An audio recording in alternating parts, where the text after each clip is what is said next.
오늘 보신 말씀은 마태복음 26장 69절에서 75절 말씀입니다. 마태복음 26장 69절에서 75절 말씀입니다. 우리 함께 마음을 모으고 목소리를 맞추어서 함께 읽겠습니다. 베드로가 안뜰 바깥쪽에 앉아 있었는데 한 하녀가 그에게 다가와서 말하였다. 당신도 저 갈릴리 사람 예수와 함께 다닌 사람이네요. 베드로는 여러 사람 앞에서 부인하였다. 나는 네가 무슨 말을 하는지 모르겠다. 그리고서 베드로가 대문 있는 데로 나아갔을 때 다른 하녀가 그를 보고 거기에 있는 사람들에게 말하였다. 이 사람은 나사렛 예수와 함께 다니던 사람입니다. 그러자 베드로는 맹세하고 다시 부인하였다. 나는 그 사람을 알지 못하오. 조금 뒤에 거기에 서 있는 사람들이 베드로에게 다가와서 베드로에게 말하였다. 당신은 틀림없이 그들과 한패요. 당신의 말씨를 보니 당신이 누군지 분명히 드러나오. 그때 베드로는 저주하며 맹세하여 말하였다. 나는 그 사람을 알지 못하오. 그러자 곧 닭이 울었다. 베드로는 닭이 울기 전에 내가 나를 3번 부인할 것이다 하신 예수의 말씀이 생각나서 바깥으로 나가서 몹시 울었다. 아멘. 말씀을 통해 주실 은혜를 사모하면서 함께 묵상하시겠습니다.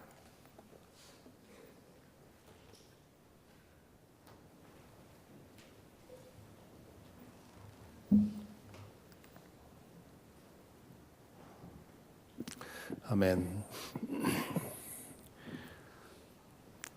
예수께서 체포되실 때 베드로는 어둠 속에 숨어 있다가 몰래 그 뒤를 따라가지요. 요한복음에 의하면 제자 중 하나가 대제사장을 잘 아는 사이여서 베드로를 대제사장의 그 뜰에 들여보내 주었다고 합니다. 그 제자가 누구인지에 대해서는 알 수가 없습니다. 어떤 사람은 가룟 유다였을 거라고 생각하는 사람도 있고, 또 어떤 사람은 12제자 중 한 사람은 아니었을 거라고 생각하는 사람도 있습니다. 어쨌거나 산헤드린 의회가 소집이 되어서 재판이 이루어지고 있었기 때문에 가야바의 공관에는 경비가 삼엄했을 것입니다. 예수님이 저 위에서 신문을 받는 동안 베드로는 멀찍이 서서 불을 쬐고 있었을 것이지요. 그때 하녀 한 사람이 베드로를 지켜보다가 당신도 저 갈릴리 사람 예수와 함께 다닌 사람이네요 라고 말합니다. 그 하녀가 베드로를 어찌 알아봤을지 그것은 잘 알 수가 없지요. 아마 베드로의 수상한 그 행동 때문에 알아보았을 수도 있고요. 어떤 경로로든 베드로를 한번 만난 적이 있는 사람일지도 모르겠습니다. 그때는 보름이었고요. 그리고 횃불로 환하게 밝히고 있었기 때문에 베드로를 알아보는 것은 그리 어려운 일은 아니었을 것입니다. 그 질문에 베드로는 화들짝 놀라서 거의 반사적으로 응답하지요. 나는 내가 무슨 말을 하는지 모르겠다. 이렇게 대답하고는 베드로는 심상치 않다는 걸 느끼고는 슬금슬금 이제 대문 쪽으로 이동을 합니다. 여차하면 이제 튀어나갈 생각을 하는 거지요. 그때 또 다른 하녀가 그를 보고는 이 사람은 나사렛 예수와 함께 다녔던 사람입니다라고 소리를 치지요. 앞에 하녀보다 훨씬 더 확신을 갖고 지금 얘기를 합니다. 그러자 베드로는 나는 그 사람을 알지 못하오라고 소리치며 응답하지요. 처음보다 훨씬 더 강하게 부정합니다. 게다가 예수님을 향해서 나는 그 사람을 알지 못하오 하면서 자신과 거리를 두는 그런 표현을 사용을 하지요. 그때 상황이 걷잡을 수 없이 악화됩니다. 주변에 있던 사람들이 자신에게 몰려들면서 의혹의 논초리를 보내는 겁니다. 그러면서 또 다른 사람이 당신은 틀림없이 그들과 한패요. 당신의 말씨를 보니 당신이 누군지 분명히 드러나오 라고 압박을 가합니다. 당시 갈릴리 사람들은 독특한 억양을 가지고 있습니다. 뭐 어느 나라나 사투리가 있지 않습니까? 그리고 그 갈릴리와 유다 지방 사이에는 사마리아 지방이 있어서 이렇게 왕래가 잘 안 되기 때문에 독특한 그런 그 억양과 사투리가 만들어졌지요.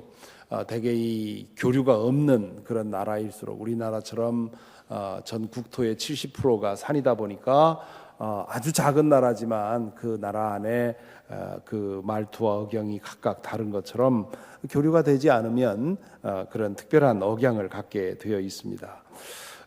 당시에 갈릴리 사람들의 억양은 아무래도 그 다른 나라와 마찬가지로 시골로 갈수록 모음에 대한 발음이 정확하지 않아서 덜 세련된 그런 형태였다고 하지요. 그래서 유다 사람들이 들어보면 금방 이게 어디 출신이구나 하는 것을 알게 되었다는 겁니다. 이제 베드로는 더 이상 물러설 곳이 없어 보였습니다. 그러자 그는 위기를 빠져나가기 위해서 초강수의 조치를 취하지요. 그는 저주하면서 나는 그 사람을 알지 못하오라고 다시 한번 대답을 합니다. 베드로가 무엇을 저주했을까? 여기에 대해서는 확실치 않은데요. 두 가지 가능성이 있습니다. 예수님을 저주했을 가능성이 있지요. 저 사람은 죽어 마땅한 사람이요, 이렇게 말했을 가능성이 있다는 겁니다. 또 다른 가능성은 내 말이 사실이 아니라면 내가 저주받겠소라고 말했을 수도 있지요. 어쨌거나 베드로가 지금 처한 상황은 그런 방식으로든 어떻게든 자기 자신을 구할 수 있는 그런 강한 표현이 필요했습니다. 그렇게 말하고는 비호처럼 대문 밖으로 빠져나가지요. 그는 아무도 없는 구석에 몸을 숨기고는 한숨을 돌렸을 겁니다. 머지않아 이제 사람들이 예수님을 빌라도 법정으로 데리고 갈 텐데 그때까지 숨어서 지켜볼 요량이었습니다. 그렇게 숨어서 떨고 있는데 멀리서 닭이 우는 소리가 들렸습니다. 날이 밝아오고 있는 것이지요. 그때 베드로에게는 예수님이 몇 시간 전에 하신 말씀이 기억이 났습니다. 나는 죽는 한이 있어도 주님을 부인하지 않겠습니다. 떠나지 않겠습니다. 라고 했을 때 예수님은 오늘 밤 닭이 울기 전에 내가 3번 나를 부인할 것이라고 예고를 하셨지요. 그 말씀이 기억나는 순간 베드로는 뜨거운 눈물을 흘렸습니다. 자신의 교만이, 자신의 헛된 자만심이, 그리고 자신의 허망한 실패가 그를 무너지게 했던 것이지요. 여기 이 베드로의 모습은 어제 본 예수님의 모습과 뚜렷이 대조되어 보입니다.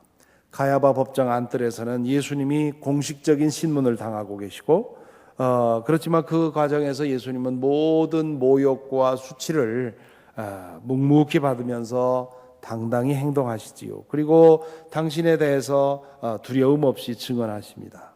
반면 베드로는 아래쪽에서 비공식적인 신문을 당하지요. 그는 비겁하게 부인하다가 어둠 속으로 사라집니다. 안뜰에서 주님이 보여주신 그 행동 때문에 바깥뜰에서 베드로가 보여준 행동이 더욱더 초라해 보이게 마련입니다.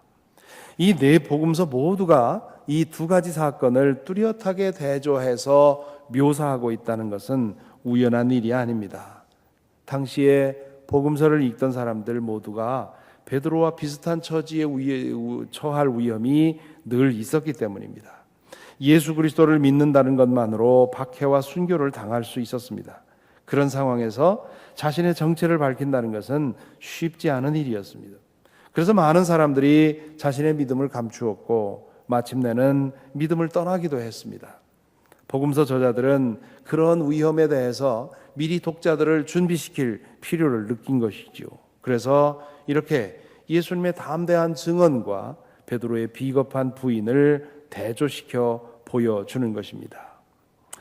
당시에 이 복음서가 쓰여질 당시에 초대교회에서 베드로가 얼마나 높게 그 존경을 받고 있었는지 그 사실을 생각하면 베드로의 이 이야기를 있는 그대로 썼다고 하는 게 참 놀랍습니다. 그러고 보면 성경이 참 정직합니다.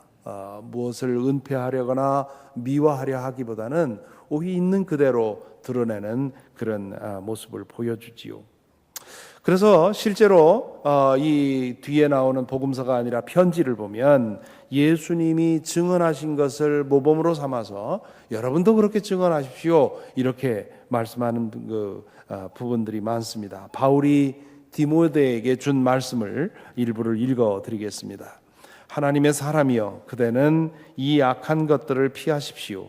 의와 경건과 믿음과 사랑과 인내와 온유를 좇으십시오.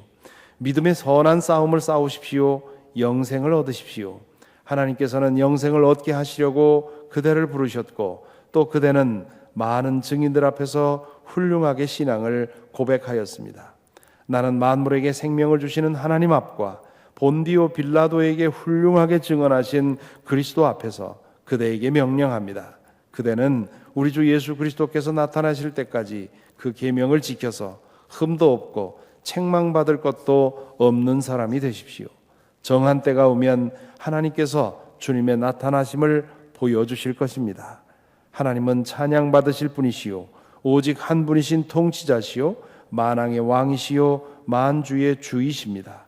오직 그분만이 죽지 않으시고 사람이 가까이 할 수 없는 빛 속에 계시고 사람으로서는 본 일도 없고 또 볼 수도 없는 분이십니다. 그분에게 존귀와 영원한 주권이 있기를 빕니다. 아멘. 바울 사도가 디모데에게 많은 증인들 앞에서 훌륭하게 신앙을 고백한 것을 언급하면서 만물에게 생명을 주시는 하나님 앞과 본디오 빌라도에게 훌륭하게 증언하신 예수님을 닮아 그렇게 했다고 칭찬하고 있지요.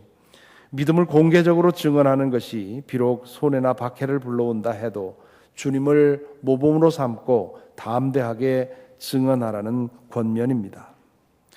가야바 법정에서 참담하게 실패한 베드로는 부활하신 주님을 만나 회복되고 오순절 성령의 체험을 통해 새로 지어짐을 받았습니다. 그는 나머지 생애 전체를 하나님 나라를 위해서 헌신했고 마침내는 순교를 당했지요. 교회 전통에서 내려오는 그 전설의 일을 따르면 십자가에 거꾸로 못 박혀 순교 당했다고 합니다. 나 같은 죄인이 어떻게 내 주님과 똑같은 방식으로 죽겠는가? 나를 거꾸로 매달아라 라고 말을 했다는 것이지요. 그게 사실이거나 아니거나 베드로는 마침내 주님처럼 담대하게 자신을 증언했습니다. 주님은 다음과 같이 말씀하신 적이 있습니다. 누구든지 사람들 앞에서 나를 시인하면 나도 하늘에 계신 내 아버지 앞에서 그 사람을 시인할 것이다. 그러나 누구든지 사람들 앞에서 나를 부인하면 나도 하늘에 계신 내 아버지 앞에서 그 사람을 부인할 것이다. 정신이 번쩍 드는 말씀이지요. 목숨이 걸려 있을 때라도 믿음을 숨기지 말라는 것입니다. 사람은 우리의 목숨만을 해칠 수 있지만 하나님은 목숨만이 아니라 영원한 생명까지 다스리고 계시기 때문입니다. 이 땅에서 몇 년 혹은 몇십 년 더 사는 것보다 영원한 생명을 얻는 것이 더 중요하다고 말씀을 하시는 것입니다. 실로 주님은 그런 믿음 때문에 죽음의 길을 묵묵히 걸어 가신 것입니다. 오늘도 초대교회처럼 믿는다는 것 하나만으로 죽임을 당해야 하는 나라들이 있습니다. 최근에 어떤 기사에는 전에 없던 박해의 시대, 순교의 시대가 다가오고 있다. 그런 제목의 기사를 본 적이 있습니다. 기독교에 대한 박해는 이슬람권 국가에서는 당연한 일로 취급받고 있고요. 얼마 전에도 북한에서는 중국에 갔다가 기독교를 접한 사람들을 색출해서 처형했다는 얘기도 들었습니다. 기독교권이라고 여겨지던 그런 나라들에서도 반기독교적인 정서가 점점 강해지고 있습니다. 지금 우리가 사는 우리 미국 사회에서는 믿음을 고백하는 것이 목숨을 위태롭게 할 정도로 위험한 일은 아닙니다. 하지만 기독교 신앙을 고백하는 것은 점점 더 어려운 일이 되고 있습니다. 연예인이나 스포츠 스타가 자신의 신앙을 공개적으로 드러내면 엄청난 공격의 대상이 되고 안티그룹이 생겨납니다.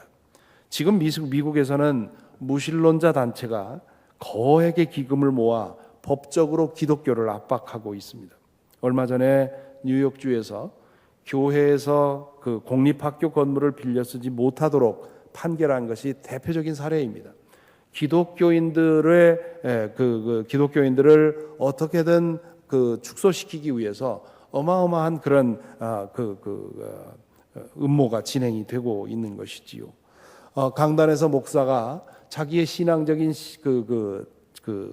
입장, 특별히 동성애라든가 이런 것에 대한 신앙적인 의견을 부정적으로 피력하면 앞으로 고발당하거나 감옥에 가야 하는 형편에 처해 있는 것입니다. 헌법이 보장한 종교의 자유가 다른 권리 앞에서 점점 축소되고 있는 것이지요.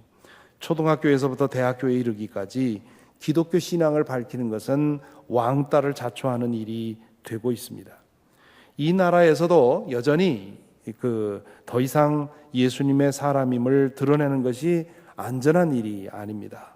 때로는 조롱을, 때로는 왕따를, 때로는 손해를, 때로는 해고를, 때로는 박해를 감수해야 되는 일이 되고 있는 것이지요. 오늘의 말씀은 그런 상황을 대할 때 우리가 어떻게 행동해야 될지 자문하게 만듭니다. 과연 우리는 예수님처럼 우리의 믿음을 고백할 수 있을까요? 아니면 베드로처럼 정체를 숨기고 물러서게 될까요? 그 모든 것은 예수님의 말씀처럼 목숨과 영원한 생명을 다스리는 하나님을 진실로 믿느냐에 걸려 있습니다. 사람들에게 조롱받지 않으려고 하다가 하나님 앞에서 수치당하게 된다면 어떻게 되겠습니까? 사람들에게 왕따당하지 않으려 하다가 주님께서 내가 너를 모르겠다고 말씀하는 상황에 처한다면 어찌 될까요? 이 땅에서 작은 것 손해보지 않으려고 하다가 하나님 나라에서 진짜 손해를 본다면 어떻게 될까요? 몇 년 더 살려고 비겁하게 행동했다가 영원한 생명을 잃으면 어찌 될까요? 그 질문을 오늘 본문은 우리에게 하고 있는 것입니다. 이 질문은 우리 모두를 아주 불편하게 만듭니다. 우리에게 그럴 용기가 있는지 확신이 없기 때문입니다. 베드로는 자신이 그렇게 비겁한 줄 몰랐습니다. 우리도 지금 그렇게 느낄지 모르겠습니다. 하지만 위기 앞에 서봐야 우리의 진면목이 어떤지 드러납니다. 아직은 잘 모릅니다.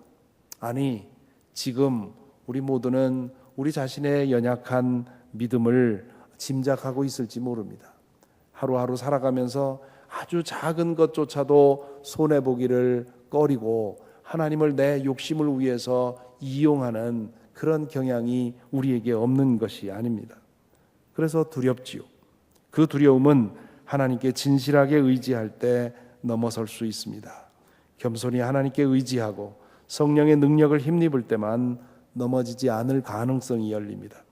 우리는 절대로 우리 자신을 믿을 수가 없습니다. 우리를 붙들고 계시는 성령만을 믿어야 합니다. 오늘 하루도 살아가시면서 작은 순교, 작은 박해를 감당해내고 우리의 믿음을 있는 그대로 믿음대로 살아가는 오늘 하루가 되어서 그러한 작은 순교가 누적되고 축적돼서 그래서 마침내 큰 희생, 큰 손해, 큰 양복, 큰 박해가 다가올 때 우리의 믿음이 우리를 지켜줄 수 있기를 간절히 바랍니다. 찬송가 290장 함께 부르겠습니다.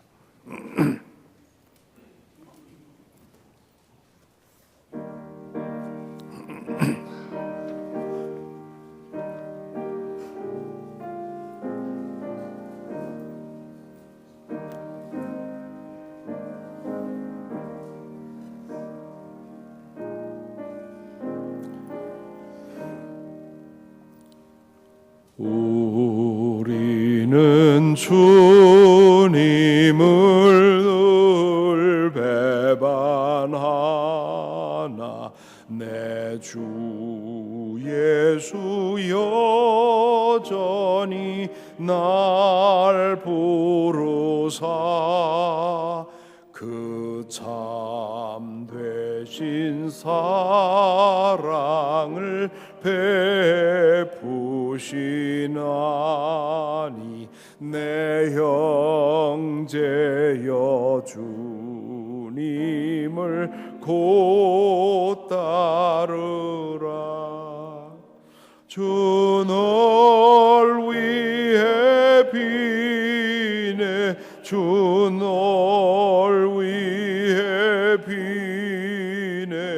주 널 위해 비네 항상 비시네 주께서 봉성하는 예를 내려 내 영혼이 나날이 복 받으니 주 예수를 너희도 구주로 섬겨 곧 따르면 풍성한 복 받겠네 주 널 위해 비네 주 널 위해 비네 주 널 위해 비네 항상 비시네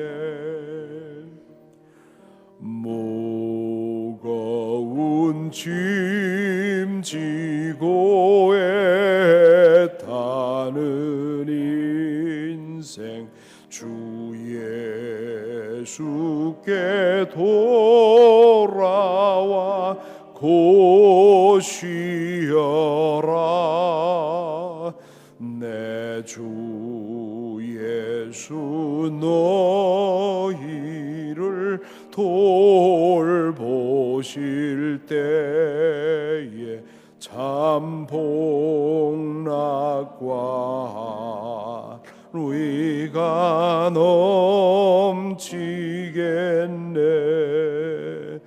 주 널 위해 비네 주 널 위해 비네 주 널 위해 비네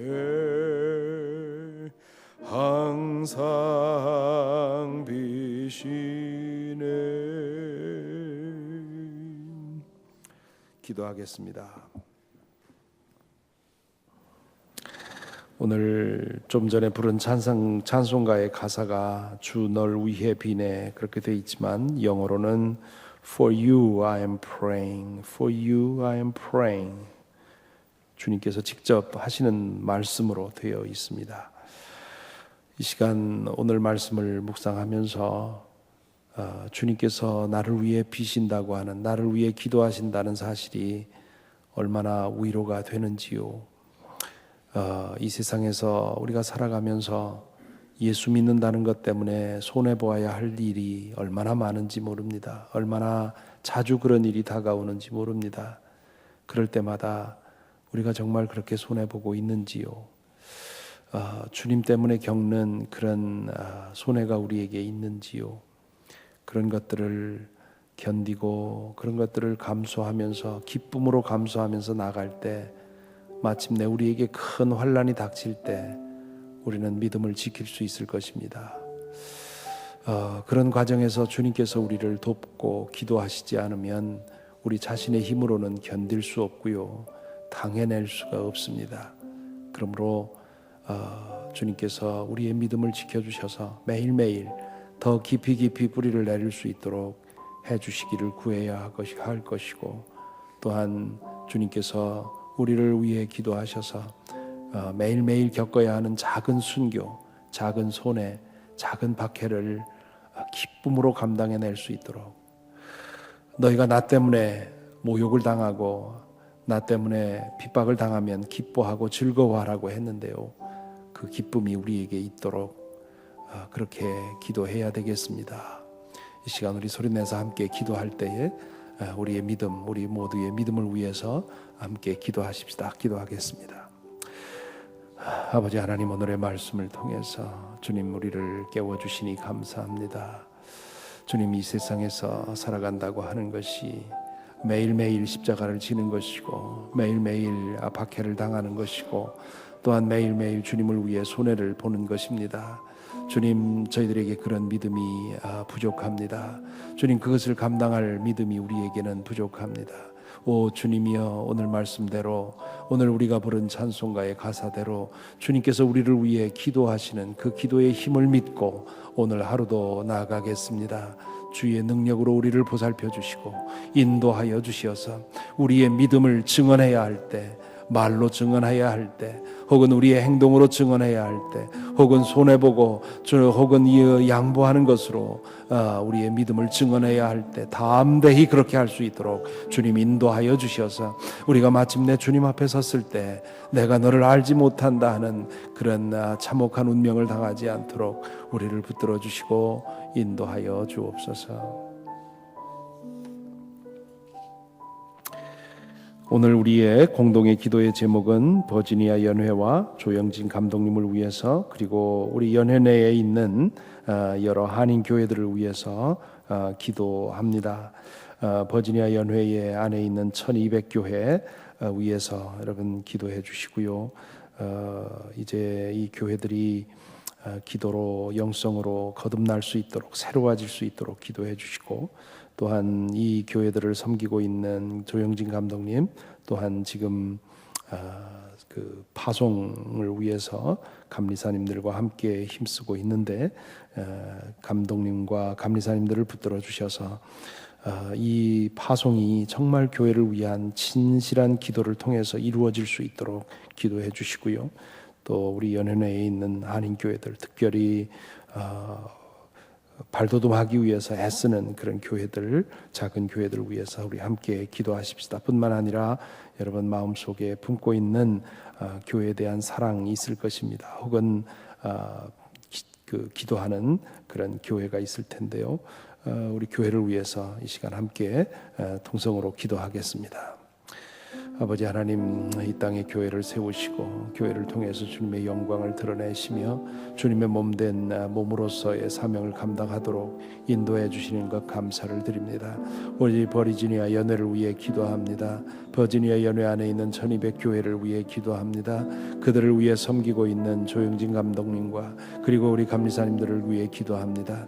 아버지 하나님이여, 저들을 붙들어 주시옵시고 인도하여 주셔서 진실한 마음으로 섬기게 하여 주시옵시고, 아버지 하나님, 그리하여 우리 연합감리교회들이 새로움을 얻을 수 있도록 인도하여 주옵소서. 무엇보다도 기도하는 교회 되게 하여 주시옵시고 영적으로 깨어있는 교회 될 수 있도록 인도하여 주셔서 과거의 감리교회들이 이루었던 그 놀라운 갱신의 역사가 오늘 새롭게 일어날 수 있도록 아버지 하나님 지켜주시고 인도하여 주시옵소서. 특별히 우리 한인교회들을 위해 기도합니다. 아버지 하나님, 많지 않은 우리 한인교회들, 그러나 그들 중에 많은 교회들이 어려움을 당하고 있습니다. 아직도 미약한 상태입니다. 발돋움을 해야 하는 과정에 있습니다. 주님이여 인도하여 주시고 목사님들과 또한 그것을 섬기는 평신도 사역자들 함께 해 주셔서 힘을 갖고 주님 발돋움할 수 있도록 인도하여 주시옵시고, 많은 이들의 영혼을 주님 앞으로 인도하며 주의 몸으로서의 사명을 감당하는 교회로서 우뚝 설 수 있도록 주님이여 붙들어 주시고 인도하여 주시옵소서.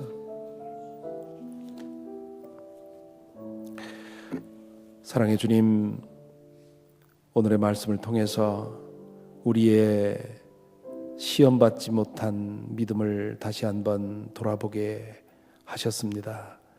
우리는 모두 나의 유익을 위해 주님을 찾습니다. 이 믿음 가지고는 아주 작은 손해도 볼 수 없음을, 이 믿음 가지고는 주님 앞에 가서 내가 너를 알지 못하노라 라는 음성을 들을 수밖에 없음을 저희로 알게 하여 주옵소서.